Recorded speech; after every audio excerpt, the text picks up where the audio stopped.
That's right, kids. It's Christmas season. Again, regardless of what that curvy witch Mariah Carey says, it's now officially Christmas season, and we go back to Christmas countdown. Well, and also Annabelle's wondering what's in the box. Well, for that, don't ask Justin Timberlake or Andy Samberg. Welcome to No Credentials Required, where you don't need a press pass to talk sports. We're presented by Belly Up Sports in association with Gozilla Media. My name is Ray McCarthy. I'm one of the hosts, and to my right is a man who had his healthy share of Thanksgiving stuffing. Unfortunately, to share it with the fact that the Seattle Seahawks ruined his Thanksgiving. Dustin Henry. Dustin, how are you doing tonight? To quote Buzz from Home Alone 2, I'm going to modify it, or Home Alone rather. I'm going to modify it a little bit. I did have copious amounts of Thanksgiving turkey. I ate to the point where I felt sick, which is the point of the holiday to me. It's Fat Guy Christmas, as Conrad Thompson says.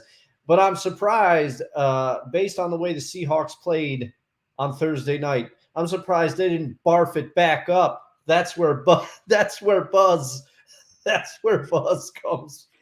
comes in.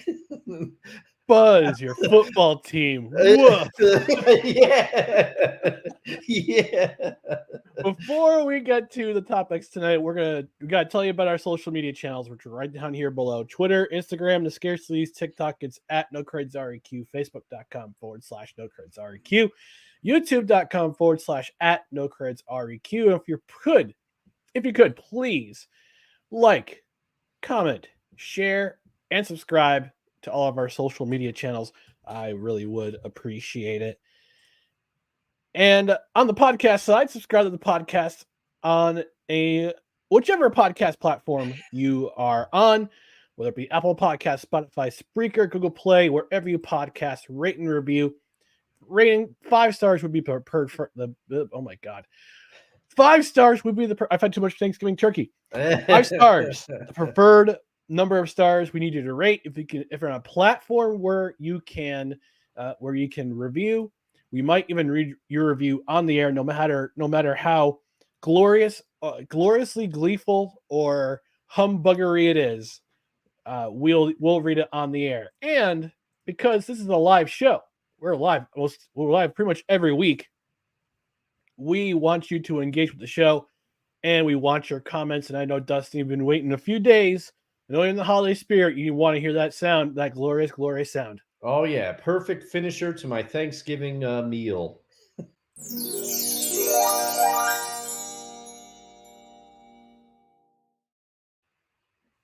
Yep. So it's that perfect sound for when the tryptophan kicks in and lulls you to sleep. That harp, magical harp. It's the opposite of me on our Thanksgiving morning stream exclusive to YouTube. I was on one during that one because I had a little too much Invader coffee, but it was a great one. That indeed it is. We'll talk about Invader coffee in just a brief moment, but we got to get down to business. We'll talk about NFL Week 12. And of course, as we usually do, we start off with the biggest upset of the week. And Dustin, I don't have you. I know we do a rundown every week before we go on air, just to gather our thoughts, Yeah. and talk about the week.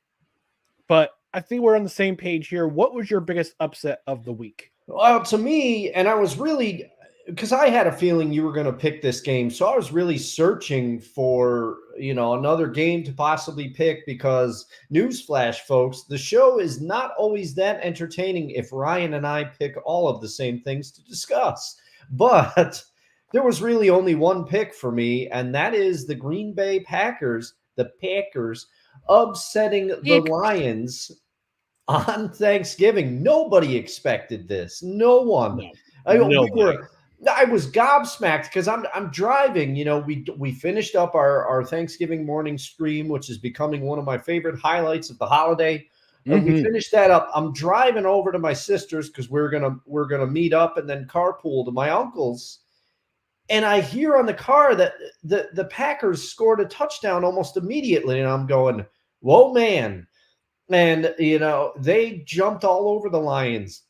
The Lions did battle back a bit, but the Packers really surprised. And as part of it, and I know you're probably going to get into it a little bit more, but Jordan Love, he's been starting to play pretty well over the last few weeks. And it was just very surprising, especially to see the Lions come out on Thanksgiving Day and kind of lay a little bit of an egg by their standards this year. Yeah, that was I mean, the Lions are the biggest upset in my mind. They're also I'll save myself a segment here for talking.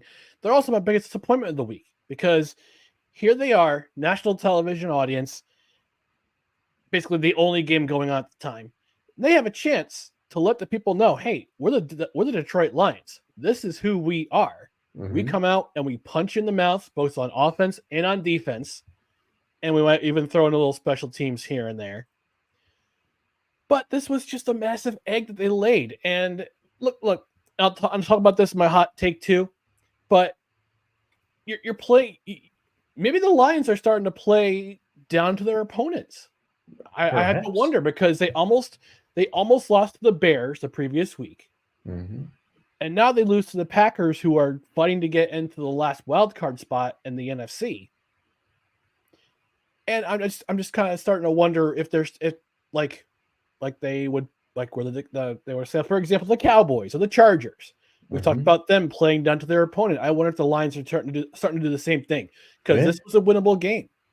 The Packers are a lesser quality opponent than the Lions, but Dan Campbell going back to that fourth down way too many times in this game, and they paid for it. They were 1 for 5 on fourth down. Yeah, and Jordan Love having just one of the best days he's had in his young career so far, and throwing for 3 touchdowns in this game. So I just have to wonder what's going on with the Lions. Are you so sure of yourselves of being the team to beat in the NFC North, or the NFC North, as Chris Berman used to call them? Yeah, God missed that. Yeah. But I wonder if they're so sure of becoming, if they're starting to play down to their opponents, and they're just going to miss out on a great opportunity to win that division. Yeah, because and don't look now, but if the Packers are somehow managed to continue this rise, then that division, because the Vikings also, previous to Monday nights, I'm sad that I watched the remainder of that game after bowling. That was brutal. And I will be talking about the other opponent in the other NFC North team in that game later in the show.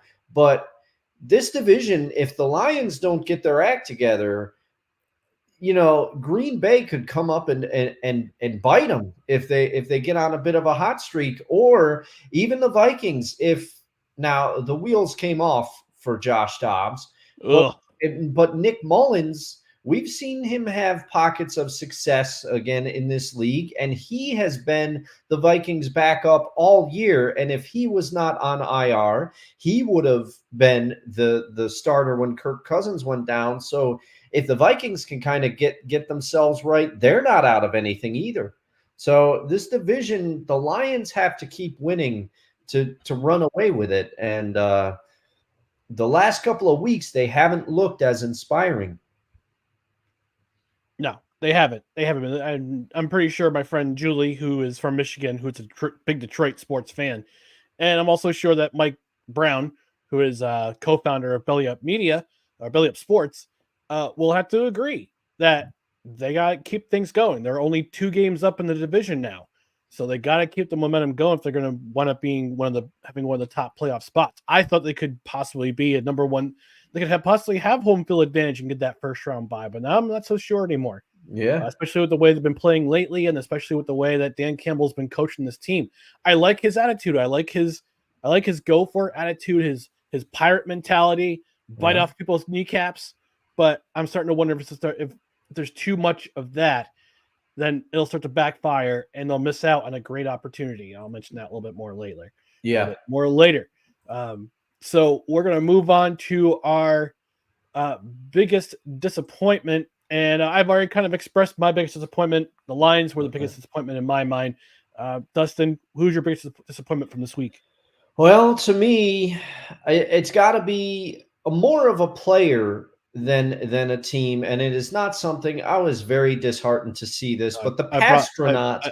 I brought back the Christmas mug. Oh, there we go. Festive. There we go. You're right on. Yeah.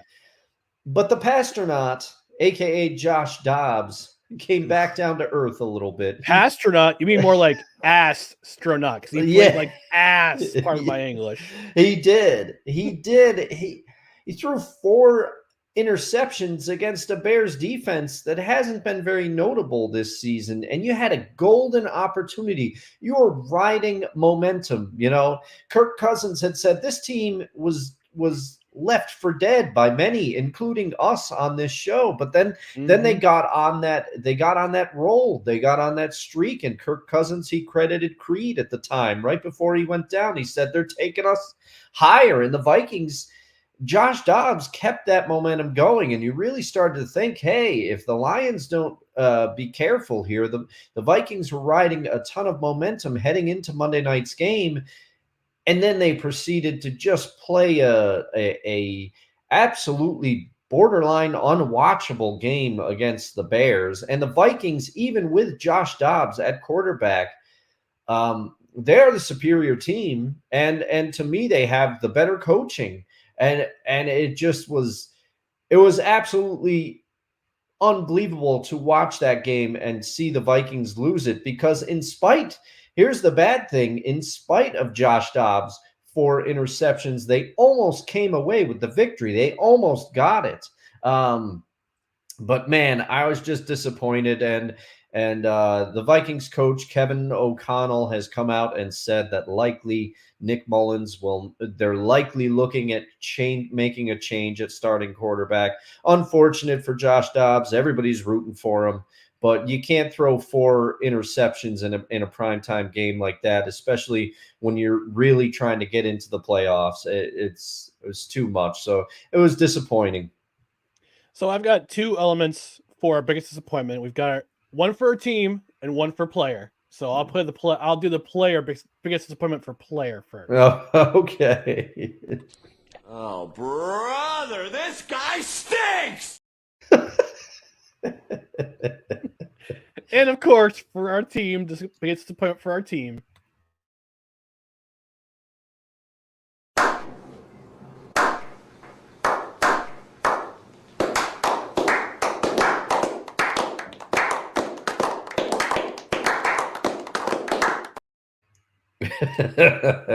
Good old Chauncey Winston. Yes. I could have said the Seahawks. I'm sure a lot of people were thinking, but honestly, that game turned out how I thought it was going to turn out. You know, I had no illusions of grandeur. You remember, anybody that tuned into the Thanksgiving YouTube exclusive, by the way, live stream. They know my thoughts on that game. They know how I was thinking, and those two Rams losses loom large because the Seahawks schedule, we're about to play some tough teams. It's going to get bad. Yeah. Hey. Yeah. Now with the injuries piling up too. You mentioned it on Thursday. Yeah. Go back and watch it. Not now, but watch it after. Yeah. Watch it after. You mentioned injuries and starting to catch up with the Seahawks. So, hoping for you guys. Yeah, Not we'll much hope see. for my Jets though. Well, we'll talk about Black Friday another time. That's going to be a memory that I would like to forget. But moving on to most entertaining game. Black Friday's game was not the most entertaining game, but I'll lead off for this one. I'll lead up with this one. Bills-Eagles was by far the most entertaining game in my mind this week. Eagles fell behind by as many as 10. They're losing 17-7 at the half. They were down 24-14, and then both teams just start playing sports. They start playing scoring ping pong, where each team one scores a touchdown, the other scores a touchdown, another scores a touchdown, and then Eagles rally and they wind up tying the score with 20 seconds left. And then the Bills, I don't know what's going on. I don't know what to make of this Bills team. Oh yeah. They had a beautiful opportunity to close this game out. They had a 12-play drive to start overtime. You only get 10 minutes in overtime in the NFL. But they had a wonderful opportunity to close out this game. And they went up kicking a field goal. Not sure what's going on in Sean McDermott's head. And then the Eagles marched down the field, and Jalen Hurts runs it in for a touchdown runs in for a touchdown from 12 yards out to end the game. And there's two things I kind of gathered from watching this game, watching on Red Zone. First off, the Eagles are dang lucky. They still have only one loss. And by the way, that one loss is still by my New York Jets. But yes. Later. More on that later. I'm pretty sure my buddy Cole McCain's still not happy to hear about that. He's a big Eagles fan. But this Bills team, I don't know what their identity is. Every time this season that Josh Allen has committed a turnover, they've lost. And I have a feeling, and I said this at the beginning of this, I didn't say at the beginning of the season, but I predicted the Bills would win the AFC East. Now, not only does it look like they may not win the East, they may not be in the playoff picture by the time week 18 comes around. So the Bills got to figure out who they are, and they got to do it as soon as possible. As soon as possible, because if they don't, they're going to miss their opportunity at going to the playoffs this year. And who knows what they'll do with this team once the season ends. Yeah. Could Stephon Diggs be on his way out of Buffalo? We know about his clashes with Josh Allen and him wanting the ball, and Von Miller's not any younger. He's on that big old contract at the last season, tore his ACL. Now he's back, but I don't hear a whole lot about him in many games. So no, it's going to be interesting to see what the Bills do after this season if they miss the playoffs. And I know at least one Buffalo Bills fan who will be completely apoplectic if they miss the playoffs this year. He shares the same last name as I do. I'll just leave it at that. But that's my thought from this coming out of this game. It's my thoughts, and I know the Eagles have some stuff to improve on. They barely escaped this game, and I thought they were going to run away with it coming into this game. So that's my take on the most entertaining game. Dustin, what was your most entertaining game from the week? Well, I will tell you that Eagles-Bills game, under normal circumstances, I would have picked that. But again, I was trying to find another game. And if I'm honest, I didn't see as much of the Eagles-Bills game as I wanted to, because I had some family things later in the day. I saw much more of the early window football. But and let me caveat this. I think I'm just happy. My most entertaining game is between the Jaguars and the Texans. Jaguars. And I will say this is because if the Jags play with as much balance as they played with on Sunday afternoon, they're going to be a tough team in the playoffs. But as Schmitty said last week when he was tuning in, the Jags are mercurial. You never know what you're going to get with them. But if they are right, they're a tough team. ETN can run the ball. The wide receivers looked great in this one. Christian Kirk had a beautiful catch right before the halftime. He thought the Jaguars were going to score on it to take more of a commanding lead into halftime, but then a confounding pitch play to Travis Etienne that everybody in the stadium knew was coming. If you're going to do that, they were on the 1 yard line. Just run it up the gut. Why are you doing a pitch play to the outside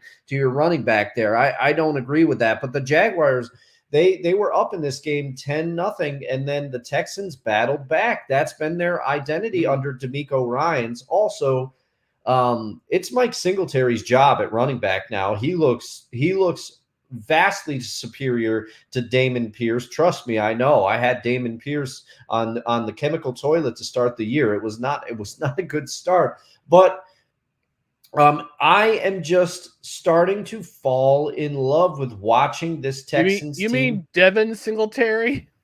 What? You said Mike. Oh, Singletary. Mike Singletary. I did it again. But yes, Devin Singletary. Devin Singletary, former Buffalo Bill. Maybe Buffalo shouldn't have got rid of him. Maybe they shouldn't have gotten rid of him. But yes, Devin Singletary, it is his job now. But I am starting to just be in the tank for this Texans team. I like the all red uniforms. Tank Dell, he's making circus catches all over the field. CJ Stroud to Tank Dell is becoming a very potent connection. CJ Stroud tried to rally back the Texans. They fought back to get it within 3. And then they're trying to tie the game late after the Jags.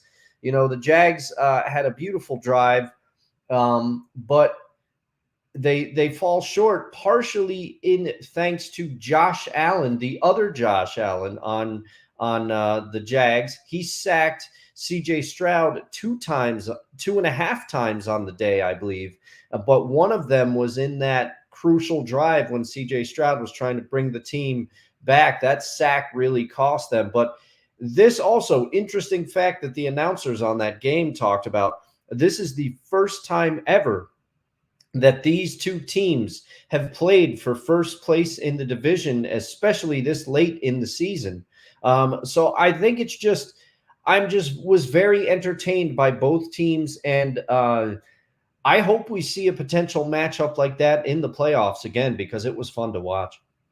I'm hoping that this is a rivalry going forward. Yes. These two teams will be the two teams that will vie for the AFC South year in and year out. And I guess you can throw in Indianapolis too. They're starting to make the comeback, although Jonathan Taylor, unfortunately, may be out for 4 weeks after following up with possible thumb surgery after hurting it in the Tampa Bay game. But I would say that this AFC South division, with the exception of the Titans, the Fleming thumbtacks, Greg Easterbrook. Shout out Greg Easterbrook. I think this division's on the rise, and it's gonna be hotly contested for the next couple of years between I think those three teams, with the Jaguars, the Jags, with Doug Peterson and Trevor Lawrence making beautiful music down there. You got CJ Stroud doing his thing in Houston, and you got Shane Steichen rolling pretty good with that offense and the defense in Indianapolis. And the Tennessee Titans. I gotta do it. I gotta do the element. I gotta do it. I can give you my feelings about the where is it? Where the heck is it? The Tennessee Titans. Ready and pull trace. The Titans.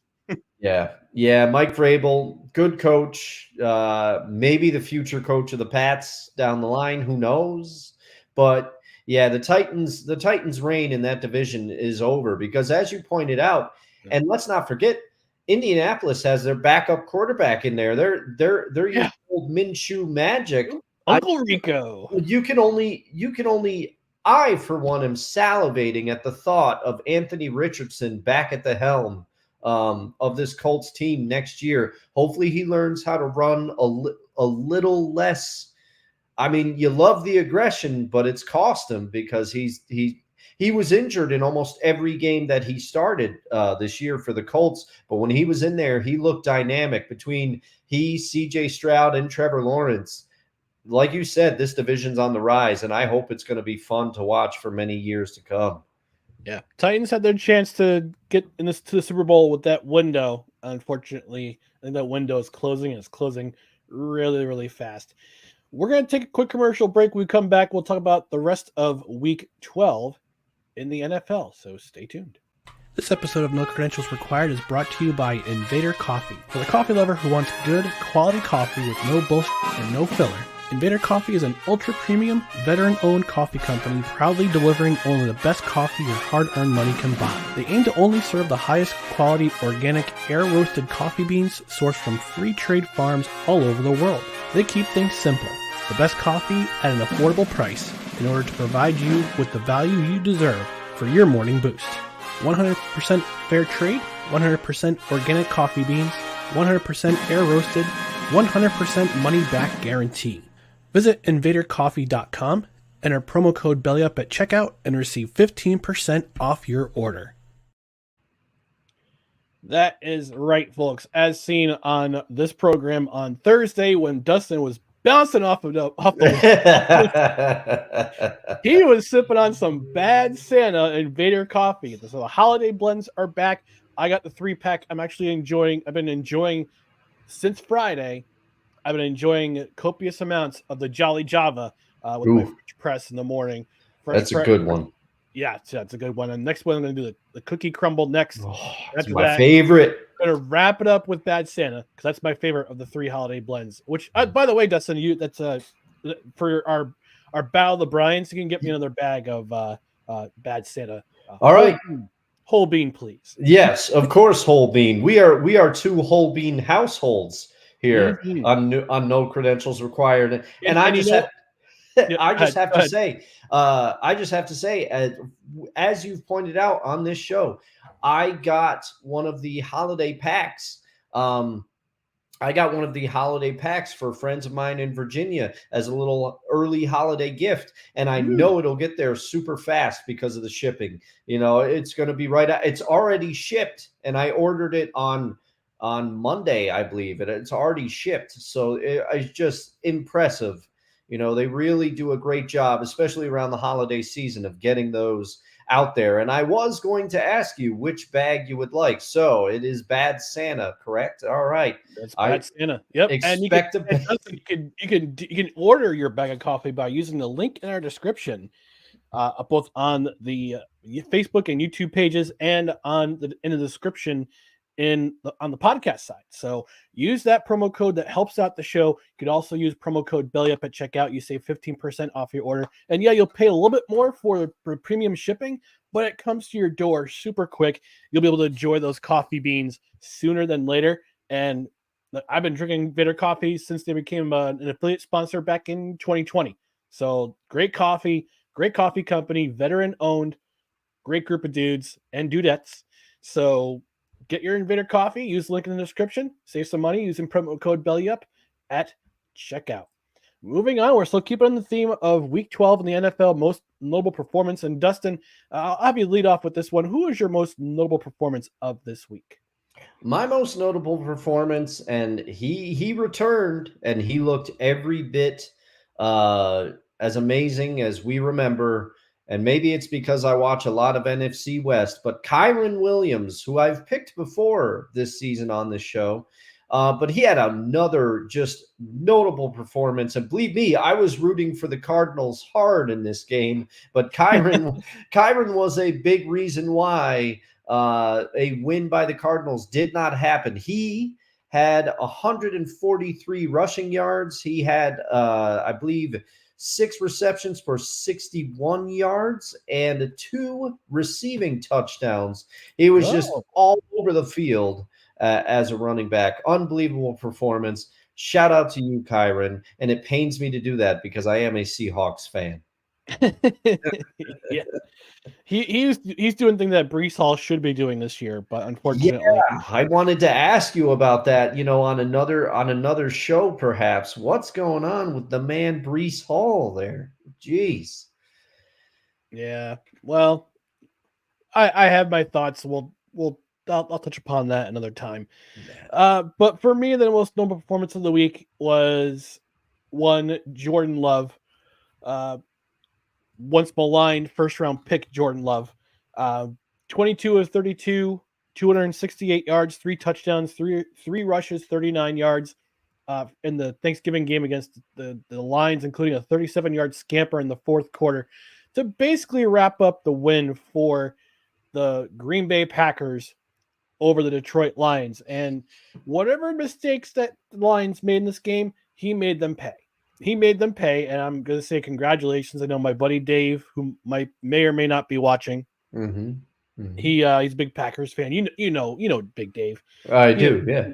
He's a big He's in our fantasy football league. He's a big Packers fan.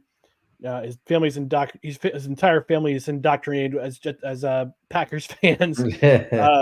So he's pretty sure his Thanksgiving was pretty good with that, with the fact that Jordan Love had a really solid game, and he led the Green Bay Packers to another a win on Thanksgiving Day over the Detroit Lions, who fans may think Aaron Rodgers is gone, he won't hurt them anymore. Well, unfortunately, Jordan Love's now probably going to do the same thing to your Lions team.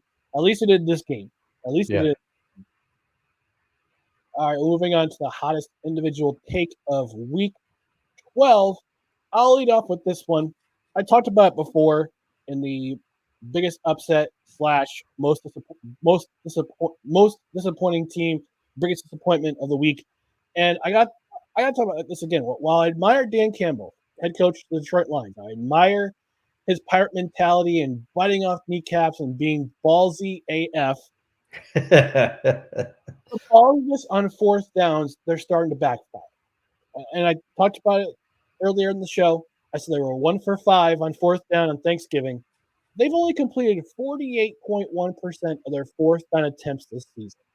And I give them a lot of respect before their Ravens game. I said I think this team has a chance to do a lot of damage in the playoffs. I think they might have the opportunity to win home field advantage if things go well. But with the chances they continue to take, I love their playoff chances. I love their chances of going to the playoffs. They got 6 games, like every team in this league. They have 6 games left in the season.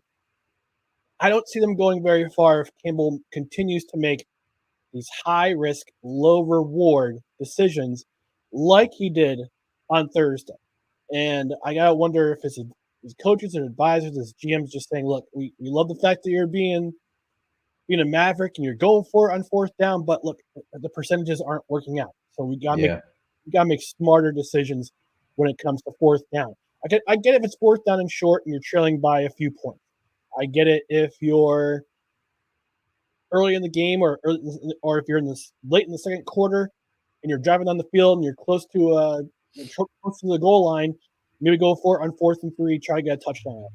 Those things I get, but if you're down, like their second to last fourth down, they were inside the red zone with 5 minutes left in the game, and they had a chance to get within 7. And that fourth down play just was blown up right away. You could tell it was blown up. Yeah. And it's unfortunate because I think they had a chance. I had confidence that they would win that game. I'm pretty sure and I know you were pretty confident that they would win. And our guest star Cole Johnson said he thought they were a good chance to win this game, but unfortunately, all those fourth downs just kind of backfired, and they're still 2 games up in the division. Don't get me wrong, but if they want a higher seed in the playoffs, they're gonna have to play a little bit more. Dan Campbell's gonna have to coach a little bit more smarter and a little bit more conservatively. Yeah. But like you said, there's a fine line between having faith in your team and then kind of overdoing it a little bit, Yeah, and I hope for all the Lions fans and everybody, because we have made no bones about it. We are Lion. We like this Lions team on this Yeah. show, and we want to Yeah. see them in the playoffs. But very well said. He's got to rein it in a little bit. Go against your natural instincts a little bit, Mhm. and because you've cost your team some victories here. Yeah. What was your hottest individual take of the week? Well, we're going to stay in the NFC North. And let me start this out by saying we have bashed Brandon Staley, I think rightly so, on this show quite a bit. And let me just say, I wrote it down in my notes. Brandon Staley, he looks perpetually worried, or like he really has to go to the bathroom. Like he has this look on his face like almost like he doesn't know what's going on. But enough pot shots at Brandon Staley, because for as much as we've gotten on Brandon Staley or Arthur Smith on this show, and also early in the year, Sean Payton, which let me take this opportunity to say congratulations, Sean Payton and the Broncos. You have made quite a turnaround. I didn't think it was going to happen. The only team that has done what you've done in recent memory to me is the 2002 Marty Schottenheimer led Redskins. I'm sure our man D. Willie remembers that team. But I think there's one coach that might even be worse than Brandon Staley, and that is Matt Eberflus of the Chicago Bears. And it started out because while I was watching, and I don't normally do this. Normally I come in here and I go off the top of my head and I just spew things, and you all know I get names wrong and things go crazy. My brain, this is all from the top of the dome. But this week I heard a stat during Monday Night Football that was so mind-blowing to me that I actively looked for research to support it. Matt Eberflus, and let me tell you this, if he got this same stat in college, he'd already be gone. He'd already be gone, because it is the equivalent to losing to your biggest rival. Matt Eberflus, previous to Monday night's victory, was 0-9 against divisional opponents. Let me say that again.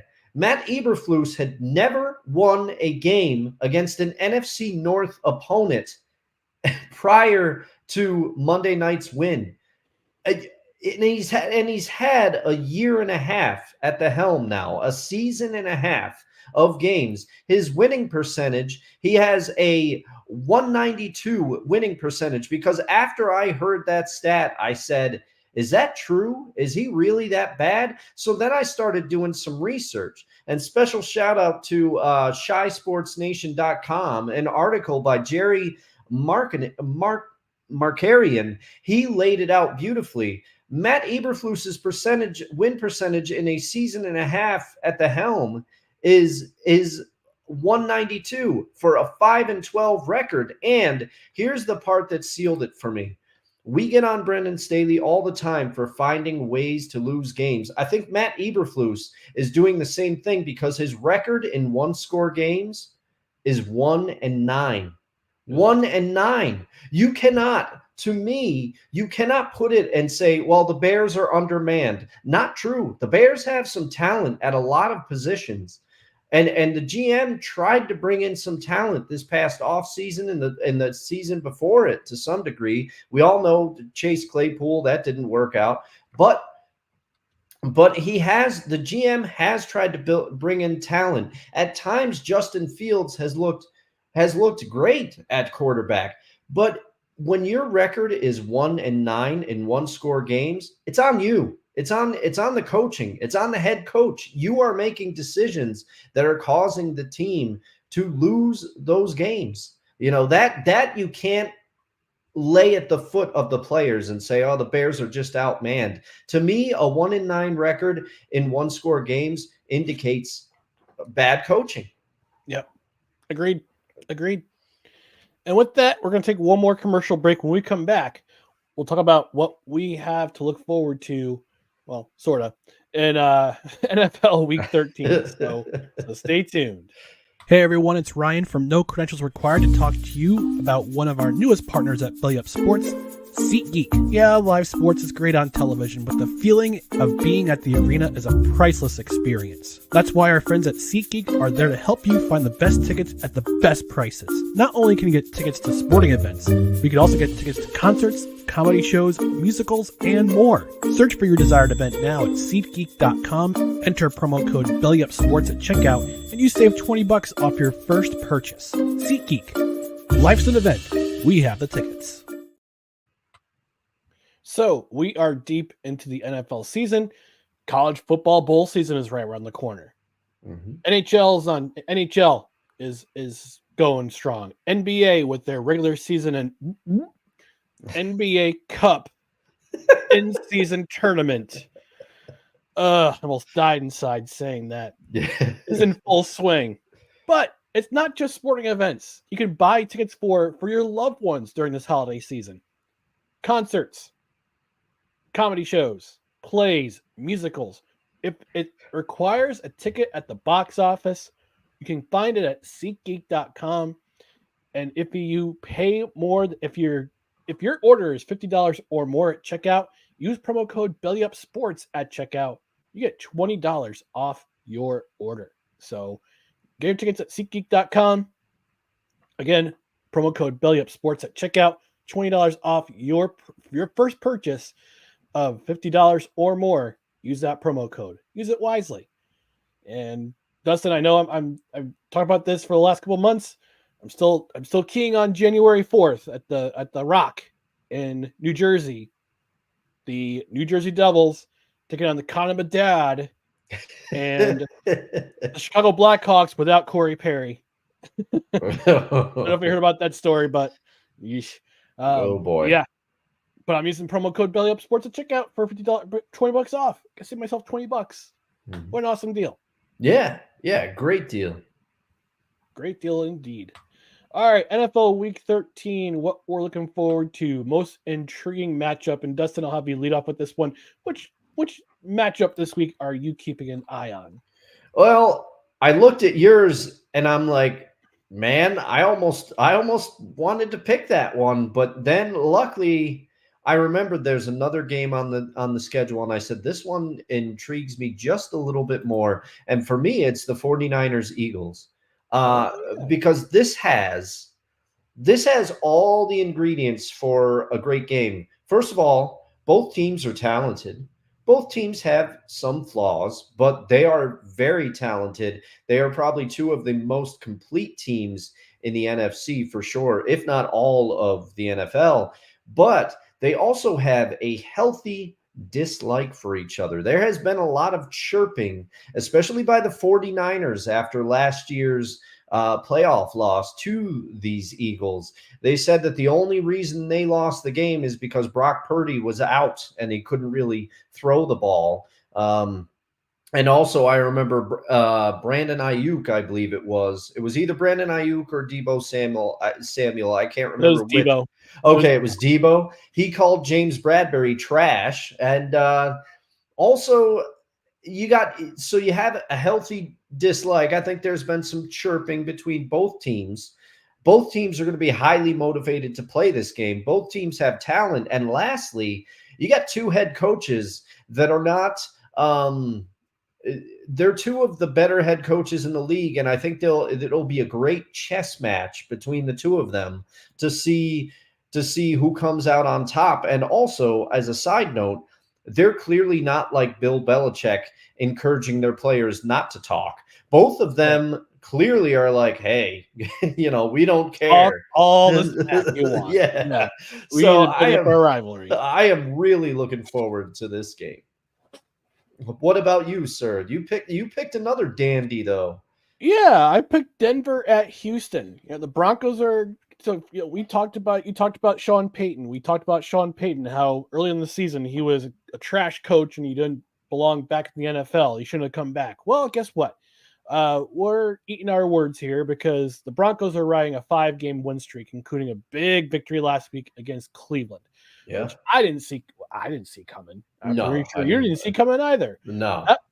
They actually qualified as one of my biggest upsets of the week, but I had to talk about the Lions and the Packers.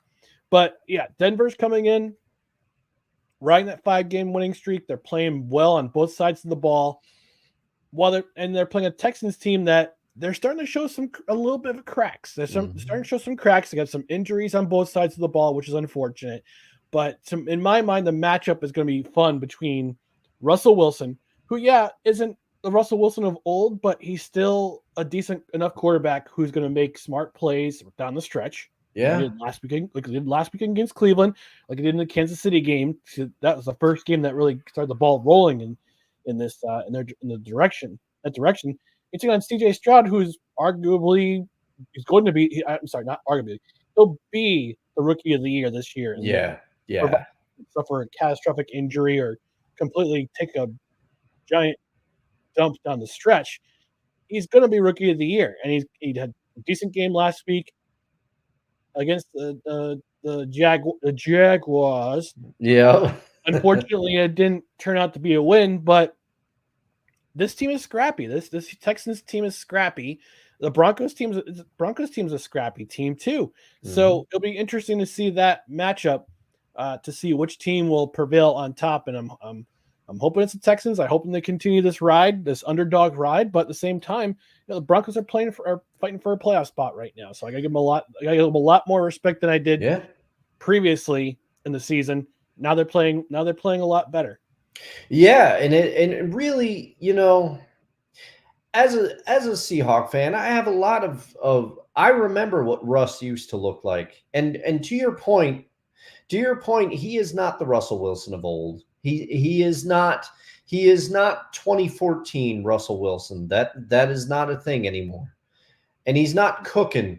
But let me tell you, Russ is still he's warming up the food. He might not be cooking it anymore, but he's warming up the food because he said after last week's win that he was starting to feel more like himself.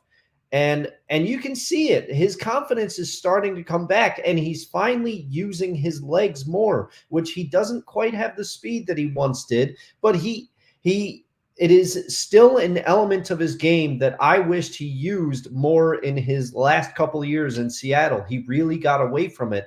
And now he's starting to run a little bit again, and it adds another dimension to his game. And he's also finding a connection with Cortland Sutton. And additionally, that Broncos defense, which I took Sean Payton to task for, I said, you took a great defense. For all your shots at Nathaniel Hackett, you took a defense that Hackett had playing very well, and you put it in the trash. Well, they're starting to come alive again. So it's going to be a great matchup because everyone knows what we both think of CJ Stroud and what they're doing. And Texans, stay with those red unis. Stay with them. Well, we'll see which unis they're playing in this Sunday. Desperation City, I'll lead off with this one. Cincinnati at Jacksonville. The Bengals. Oof.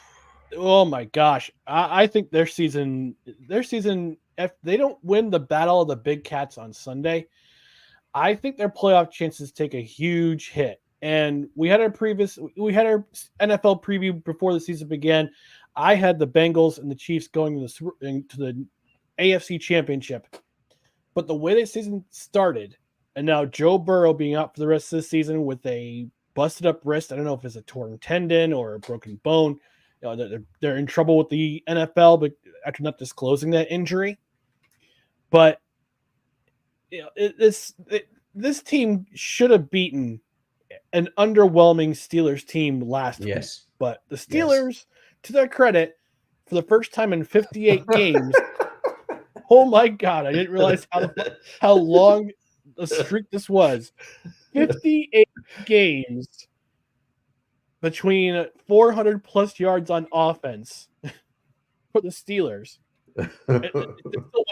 They still went up only winning 17-10. Yeah. But they made the Bengals look terrible. Yeah. And Cincinnati, they were less than impressive last week. They got to do a better job against the Jacksonville team, who currently owns the number 1 seed in the AFC right now. They're 8-3. I think they own own the tiebreaker over Miami again, who has still not impressed me. So we haven't been a team over 500 this year. They own the conference record over Miami right now. Jacksonville does. So they own the first round bye So. right now in the AFC. So if the Bengals don't come out swinging against Jacksonville and they completely lay down, I think their playoff chances are pretty much done. Yeah. Yeah, I mean it's tough not to because Joe Burrow is not coming out of the wings. You're on the Jake Browning show now. Yep. You know, and he had a moment where I'm like, yeah, he's looking pretty good, and that quickly went south. You know, it was just he didn't to your and Cole and my point about Tom Brady's comments. Jake Browning didn't do anything to assuage our thoughts about the backup quarterback play overall in the league, which I don't know if you saw. Alex Smith and Randy Moss had some pointed response to Tom Brady's comments. Alex Smith vehemently disagreed with him, and he did say Tom is the reason that a lot of these changes happened. He's calling out the officiating, but he's the reason it happened. And then Randy Moss, like I said last week. yes, like, you did. Yeah, You you're beat, the reason why some of these calls are made. Yeah, you beat Alex Smith to it. So we're breaking things here on No Credentials Required. Tune into us instead of ESPN. No, there's room for both. There's room for both. But what I found though was Randy Moss. His comment was interesting. He goes, "My issue is why'd you have to wait till you retired to say this stuff? You know, you were in the league, and that was partially Alex Smith's point as well. He was like, you were just in the league like 2 years ago. You were a part of this modern era that you're hating on. You know, what changed between when you hung him up and now? Because it hasn't been that long." And then Randy Moss said, "My issue is why's he got to wait till he retires to say all this stuff? If this is how he felt, because he'll be fined." That's why. I'm pretty sure Randy Moss got fined for saying rather unsavory things about the NFL back in his day. Oh yeah, he probably did. And the one thing, and I know, but the one thing I always think of when I think of Randy Moss is a very young Randy Moss on the Vikings when an interviewer stopped him and said, "How'd you pay for that car?" And he just said, "Straight cash, homie." It drove away. Oh man, those were the days. Oh man, but sorry, I took us on a tangent there. But that's the stuff you tune in live for, folks. That's what happens. But I agree with you on Desperation City, and we must be on some kind of wavelength because my Desperation City pick is also an Ohio-based team, and it's the Cleveland Browns. Because the Cleveland Browns, here we are back on the quarterback issue again. The Cleveland Browns are kind of in a New York Jets situation now. Their quarterback play hasn't been great, and they also have a great defense, and they also have a team with some offensive weapons. And Amari Cooper might not go. That would be a huge blow to this Browns team that needs a win. But they got to get some more stability from the quarterback position, and they signed Joe Flacco. Is the answer to bring in Joe Flacco to kind of steady this team and just try to gut them to a win? I don't know, but Cleveland needs to win this game against the – who are they playing? I got to check the Rams. Run. Oh yeah, that's right. The Rams. Yeah. And that is not going to be an easy win by any means. The Rams look a little rejuvenated right now, and take it from a Seahawks team. The Rams could sneak right up on you. Sean McVay is going to coach them up. He's going to have them ready to go. So Cleveland, I wouldn't be surprised to see Joe Flacco in there. I would not be surprised, but they need a win as well. That's right. The Rams and the Browns, the rematch of the 1950 and 1951 NFL championship games. So, ooh, look at you coming off the top rope with the trivia.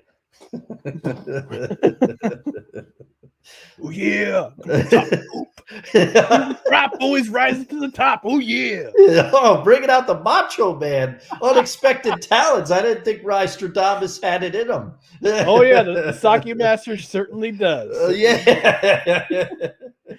All right, our castor oil game of the week, Dustin. I think we're on the same wavelength here too. Because by God, in the words of Jim Ross, by God, this game's going to be ugly. And I'm going to go off on a little bit of a tangent here in terms of the Jets. After the bye week, I believe in Zach Wilson from weeks 2 through 6. Coming into the bye week, they're 4 and I think they're 4-3 coming into the bye week, and then the wheels start to fall off the wagon, at least offensively. And then he has a couple terrible games. They can't score touchdowns. They went 40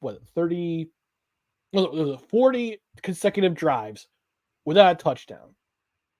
Can't do anything against the Bills. I mean, he got yanked in the middle of the third quarter after Robert Saleh basically said this. Oh, brother, this guy stinks! And then on Black Friday, we had to witness the awesomeness that was Tim Boyle, who did the exact same thing, and Jets fans are saying the same thing again. Oh, brother, this guy stinks! So here we are at the same place we are again. Now we're still back at home on the following Sunday, playing the Atlanta Falcons, who at 5-6 currently lead the NFC South. Somebody has to win it. Somebody has to win. Yeah, and we're back to, again. We're back here for the entire NFC South. Oh, brother, this guy stinks! This entire division stinks. Yeah. All right. And I could go off on a tangent about the Carolina Panthers and how David Tepper is basically dollar store Art Rooney. You're the opposite of what Art Rooney is, because he remember before he owned the Panthers, he owned 5% share of the Pittsburgh Steelers. But that's maybe we'll save that for a 10 good minutes segment about that sounds like a good one. About some owners in the NFL and how they're completely unserious. And that includes the Johnson brothers, who owned the New York Jets. Coming into this season, I had so much hope. Got dashed away in four plays. I rode that emotional roller coaster throughout that first week. And they lay an egg against Dallas. They lay an egg against New England. Played surprisingly well against the Kansas City Chiefs. Yeah. Got a win in Denver. Stole a game, stole that win against the Eagles after the bye week. Stole a game against the Giants. They should had no business winning that game after the putrid offensive performance they put on. It's only because the Giants had -9 passing yards at the Yeah. Then they lay against the Chargers. Lay another egg on Monday night too. So here we go again. Then should have won against the Raiders. Laid an egg against the Buffalo Bills and laid a giant egg. And by the way, please, can we no more Thanksgiving games? No more Thanksgiving themed games, whether it be on Thanksgiving Eve or Thanksgiving Day or Black Friday.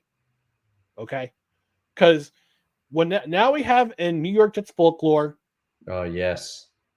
The fake spike. Yeah. The butt fumble. Yeah. And now what's being called the Hail Mary. And that 99 yards after a Hail Mary gets thrown, gets picked off at the 1 yard line, and returned all the way back for a touchdown. Yeah. That's the Jets. Now they play the Falcons, who are super streaky. I could describe them as at best streaky, and at worst, I can say they're at worst streaky, at best scrappy. They're kind of like the Texans in a way that they're scrappy, but they have Arthur Smith, who's head coach, and that mustache is gross. Yeah. But I'm so glad for this season. I think at least the last 4 weeks, I'm so glad I have Red Zone. I don't have to watch this Jets team and have to commit apoplexy on social media or out in public, because I would stroke out and probably die having to watch this team by themselves every single week. So that's my castor oil game of the week. Dustin, what's yours? Well, I was tempted to go the Thursday night football game, the Cowboys against my Seattle Seahawks. But I'm hoping that Seattle Hold on. The Cowboys, you said? Yeah.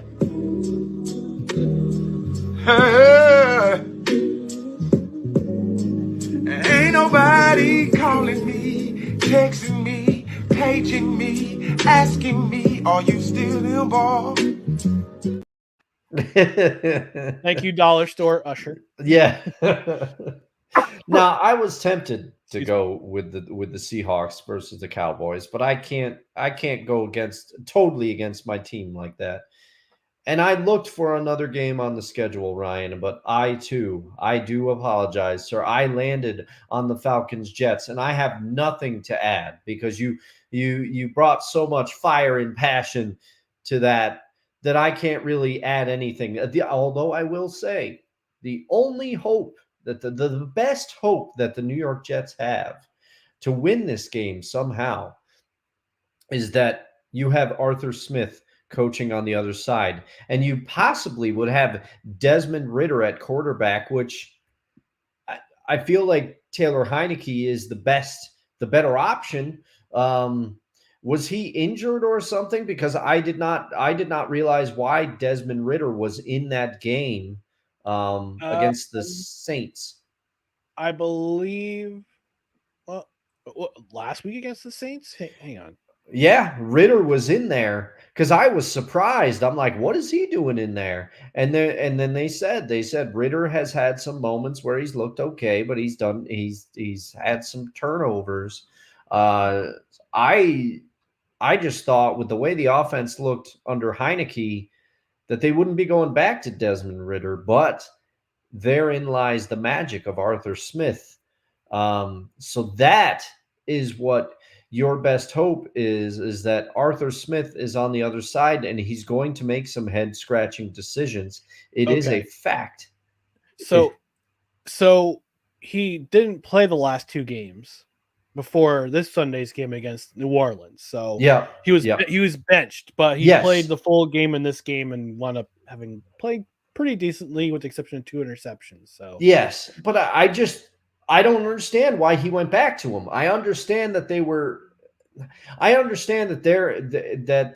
Ridder was their pick. You know, he is their pick for their quarterback position. But I thought that once he went to Heineke and you saw the way that the team looked with Taylor Heineke, I thought it was a no-brainer. He's going to go with Taylor Heineke. But therein lies the magic of Arthur Smith. He's got now. I was happy to see this, but he gave on a crucial 3rd down that they needed, he gave Cordarrelle Patterson the ball, not Bijan to convert that. He gave it to Cordarrelle Patterson. So Arthur Smith is your best hope for the New York Jets. Yeah.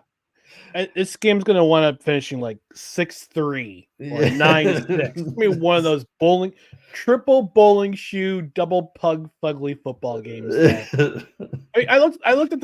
funny. I look at ESPN, and according to the ticket service they use, I think it's called VidTix or something like that. Let me double check. Yeah, tickets. Yeah, real-time research.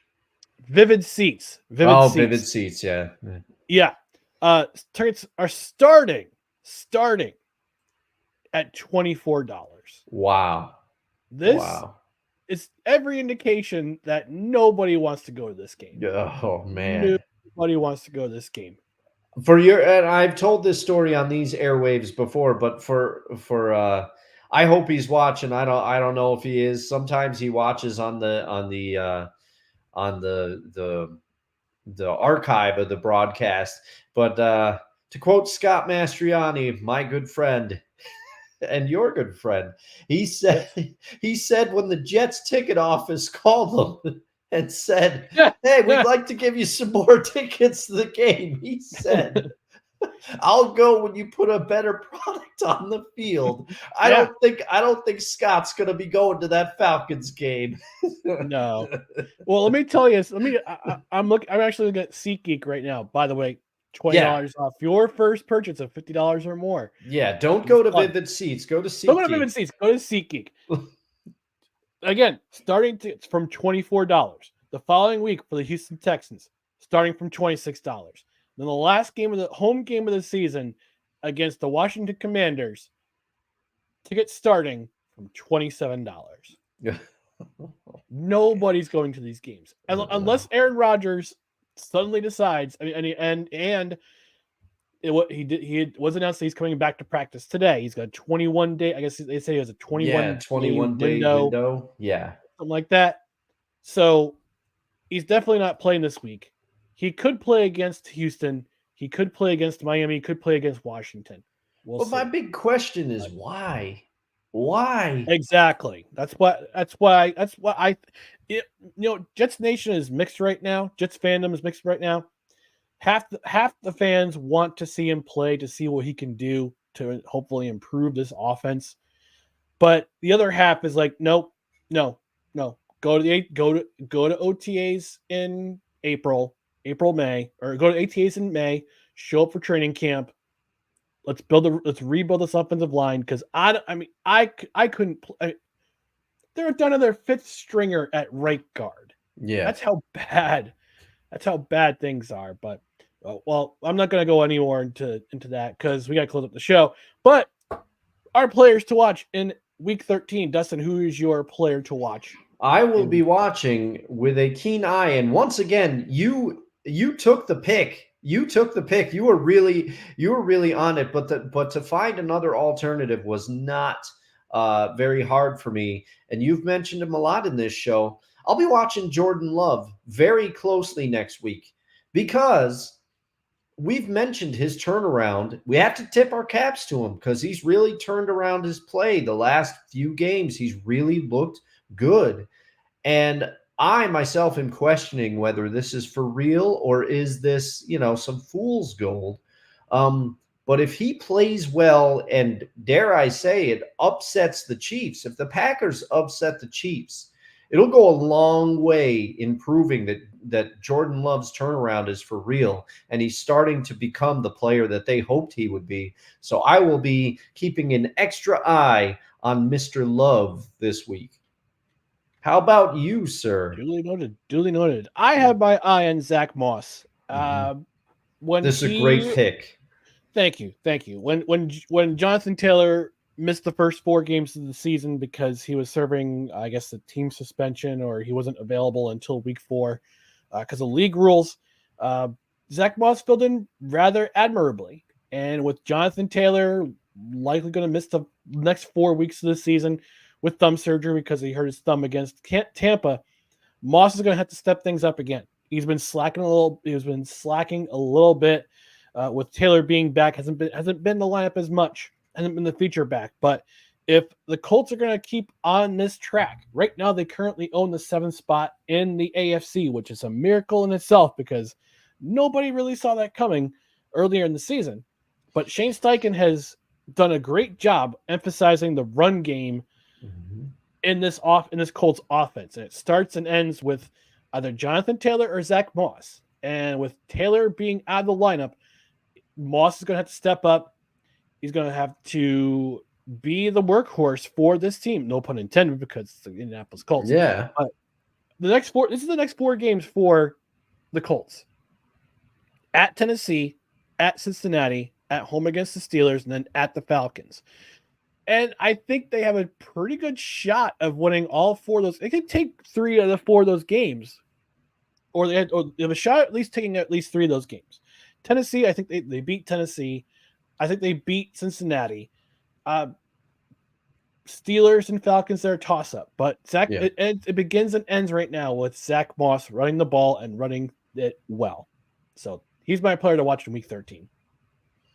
Yeah, if he can kind of bring the stability to the running back position that he brought in the beginning of the year when Jonathan Taylor was out, and also let's not forget Zach Moss was unbelievable for I'd say about the first 2 games that Jonathan Taylor returned. Yep. They kind of split duties between the two, and Zach Moss looked good still then. So if he can do that, it'll go a long way in having them possibly win out amongst those teams, because I think you're right about that. I think they have a very good shot at possibly winning out that 4-game stretch. Yeah. Well, that's going to end it for this edition of No Credentials Required. You can listen to us. You can find us on our social media channels right down here below: Twitter, Instagram, and scarcely used TikTok. It's at NoCreds REQ, Facebook.com /NoCreds REQ, YouTube.com / NoCreds REQ. If you're watching live or on the replay, don't forget to like, comment, share, and subscribe on all of our social media channels. On the podcast side, subscribe to the podcast on a myriad of podcast platforms, including Apple Podcasts, Spotify, Spreaker, Google Play, wherever you podcast. Rate and review. 5 stars is the number of stars to rate. And if you're on a platform where you can review the show, we will even read your review on the air.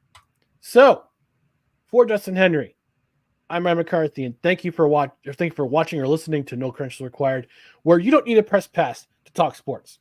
We're presented by Belly Up Sports in association with Gozilla Media.